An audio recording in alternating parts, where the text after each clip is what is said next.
how incredible is this election? It's the day after the second Super Tuesday, Minor Tuesday, and it's just craziness. First, we watched Donald Trump still rocking. It looked for a while there like he was slowing down a bit. Rubio has blown it.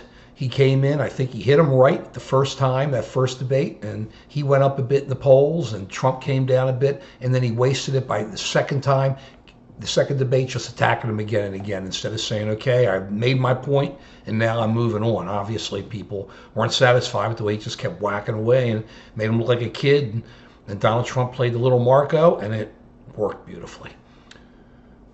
Ted Cruz, is he going to be the alternative? Hard to know. We'll see. It's going to be Ohio and Florida. It's going to tell it next week, but it'll be very interesting to see. Kasich, he's still kind of like the guy just hanging around out there, not getting much anywhere, but he should win Ohio. It is his state, just like Rubio should win Florida, which is his state. And it doesn't look like Rubio's going to win that.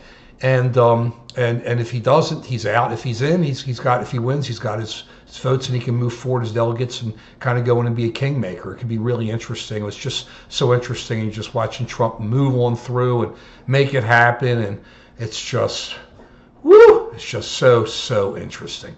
And the Democrats, I'd written Bernie off. Bernie's back. I mean, he's not going to win. It doesn't look like with all those super delegates. He's got no chance. That's all insiders who are going to vote for Hillary, but he beat Hillary in Michigan. It's like, it's craziness. People are not happy. As we said earlier, and we said a couple times, the Bernie voters and the Trump voters are very much the same. And if you put those two together, count those two totals, you've got a majority. So interesting. People are just so unhappy. It's just so obvious that it's just going to be anybody but them who's in there.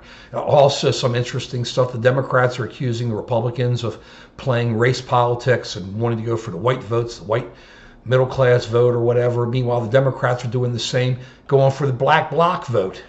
But it's America. America's always had ethnic groups vote for in blocks whenever they felt the need to stay together and to show their strength and to make their voice known. I say right on. So, Republicans and Democrats don't get on each other for playing your strengths and your blocks. You got to do it. You got to win. If it takes what it takes, is what it takes. We're not talking racism. We're not talking bigotry. We're not talking any of that stuff. We're just talking you got to get your main supporters to come out. You need 100% of them to come out and vote for you. And Hillary's done that in the black community. Trump's doing it, not 100%, but he's sure getting a whole lot of the disaffected. He's going to get a lot of Democrats. This man could win the election. I didn't see it coming. I mean, as you know, has been watching. I've been a real respecter of Trump. I didn't like his last debate when he just was acting like really crazy. But I really respect what he's done, how he's gone about this, and it's incredible. I thought there'd be a fight at the convention, though. So we'll still see. I said all the way through March 15th what it's going to take, and that's what it's going to take. Is it going to be Hillary and Bernie, or is it going to be Hillary and Elizabeth Warren?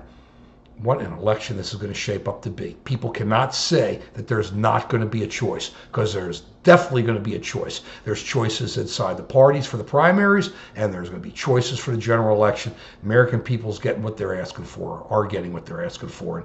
And isn't this so incredible? Isn't this great? The people are speaking. Peace.